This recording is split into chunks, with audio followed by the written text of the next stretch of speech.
Peralatan dan perlengkapan 12 panpel disiplin cabur di Mimika siap memasuki pelelangan.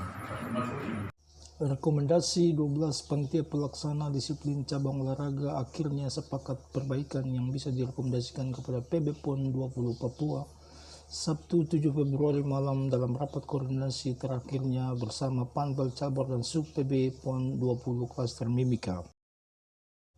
Kepada Humas PPM Sub PB PON 20 Klaster Mimika, Gustav Pui selaku koordinator tim kunjungan Panpel 12 Cabur mengakui, meskipun masih ada beberapa kekurangan pada peralatan dan perlengkapan, namun secara prinsip semua Panpel juga menyepakati semua yang telah diadakan bagi kebutuhan pertandingan PON 20 Papua pada Sub Klaster Mimika. Kesimpulan terakhir dari Panpel yang kita hadirkan di masing-masing venue, pada prinsipnya tidak ada perubahan terhadap peralatan, perlengkapan yang sudah direkomendasi untuk kita bawa dalam proses dokumen perlelangan untuk menjadikan suatu barang-barang yang nanti akannya dibawa dan melengkapi semua kebutuhan dalam pertandingan. Terima kasih juga untuk Klaster Mimika yang mana menyiapkan semua venue dan kami siap sukseskan PON 2021 di Kabupaten Klaster ini. Ya.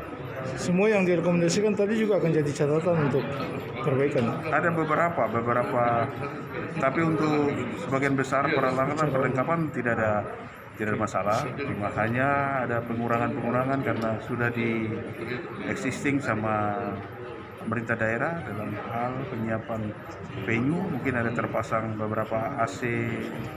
Nah, itu sudah di review sama-sama sehingga itu menjadi dokumen yang sudah pasti kita bawakan dalam pengadaan. Berarti untuk 3 item peralatan, perlengkapan dan overlay semua sudah ini. Sudah aman untuk pertandingan nanti ke depan. Jadi tidak ada masalah lagi untuk itu. Meskipun diketahui bahwa dalam rakor itu pun sebelumnya sempat terjadi perdebatan terhadap beberapa kekurangan peralatan dan perlengkapan yang disampaikan beberapa ketua Panpel Cabur, seperti juga yang dimulai dari ketua Panpel Basket Peter Caviar. Menurut Peter Caviar, terutama mengenai kecukupan AC pada venue basket di Mimika yang perlu dilengkapi pada sejumlah ruangan pada venue basket tersebut. Nanti tadi pengen bagus kita banyak. Kalau begini ini kan dengan bertanding memang kita penting ada sabar yang pasti dengan tubuh. Jadi karena ini perlengkapan yang masih bisa kita. Tentang saya tidak tahu apa bahwa ini masuk dalam ruangan itu. Tadi kami datang ruangan tidak bisa dibuka. Ruangan dokter kesehatan. Hasil portable. Di airport. Ya. Ruangan VIP-nya, ruangan dokter, ruangan Bathroom. Itu ada AC gitu. kalau dia ada yang kemarin tahu. Hal yang sama juga sempat diungkap oleh Ketua Panpel Cabur Bola Tangan Joy Singal dan Cabur Futsal Ikhwan Masyabau Esos berdasarkan hasil kunjungannya pada venunya masing-masing.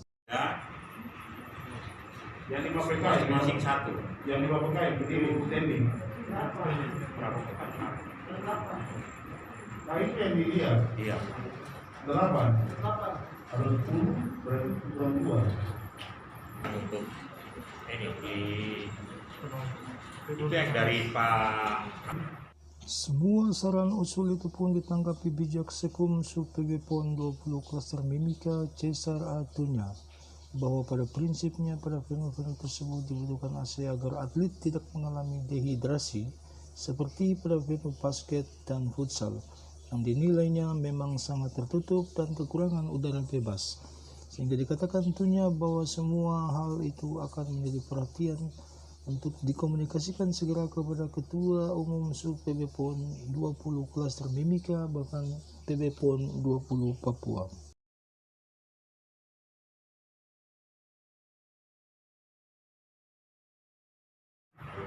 Kan intinya itu kita mau pemain dia main jangan dilepas, makanya harus ada basket. Sama dengan di basket, karena di basket itu kita sudah pernah presiden itu waktu itu tidak ada AC, itu pemain semua di kelas. Jadi ketika ada mau itu mereka lari keluar untuk udara keluar.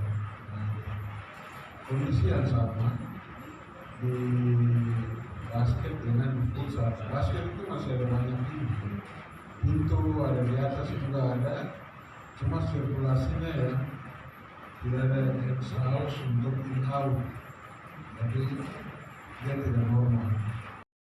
Termasuk ada juga saran usul melengkapi dari panpel cabur seperti yang disampaikan Ketua Panpel Cabur Terjun Payung Mayor Susrindar Nur, terutama mengenai posisi helipad.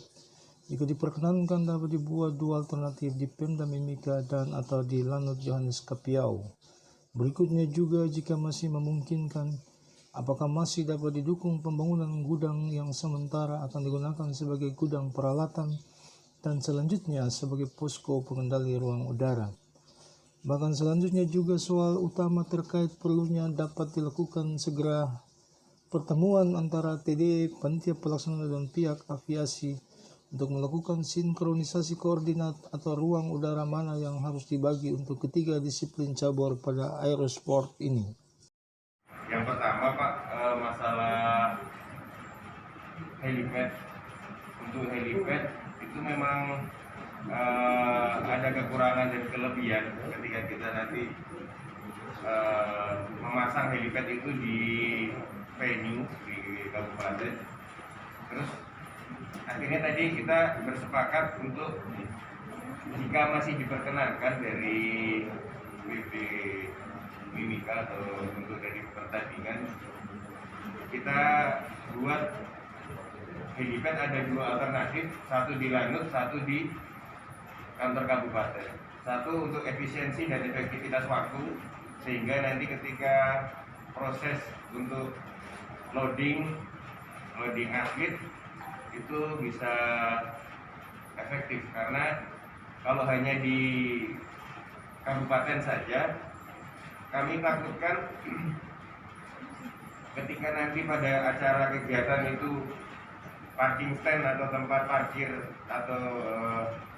pesawat di bandara itu sudah crowded, akan sulit. Tapi ketika kita punya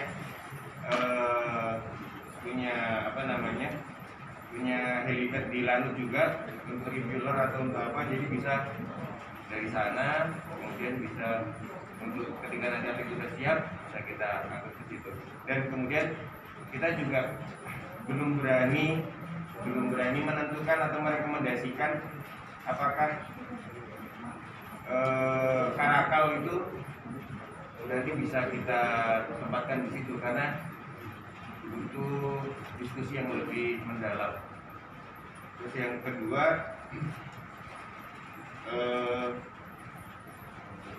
jika masih memungkinkan Bapak, karena kami tadi sudah jalan-jalan ke Lanut, jika masih memungkinkan, apakah masih bisa didukung dengan pembangunan gudang. Gudang itu sementara kita akan manfaatkan sebagai gudang ketika nanti hingga mungkin seminggu sebelum hari H pelaksanaan. Dan setelah pada saat itu nanti itu akan kita jadikan sebagai posko untuk pengendali ruang udara, karena di Lanut Johannes Kapiau ini nanti akan menghandle 3 olahraga yang memanfaatkan aerodrom atau ruang udara, dan di situ butuh ruangan yang mana setiap pagi sampai sore kita harus selalu evaluasi untuk pergerakan pesawat. Jadi ketika nanti ada pagi sebelum pergerakan pesawat, mungkin kita briefing di tempat itu yang nanti mungkin kita bangun itu, kalau memang masih di ACC dari BB. Kemudian siang ketika setelah rehat kita briefing lagi terkait perencanaan jadwal, kemudian cuaca dan jadwal pertandingannya. dan sore juga akan seperti itu lagi.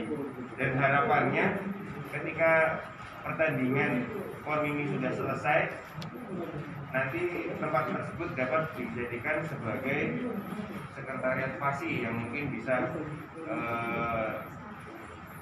mengakomodir kegiatan FASI di daerah Kabupaten Mimika. Karena kan sudah banyak peralatan dan alat peralatan yang dari 3 cabur itu yang nanti akan bisa dimanfaatkan, salah satunya di situ untuk sebagai sekretariat sehingga bisa mengembangkan olahraga Dirgantara di Kabupaten Mimika. Kemudian yang terakhir Bapak, tapi mungkin ini yang utama, saya sangat setuju dengan apa yang disampaikan Bapak Cesar.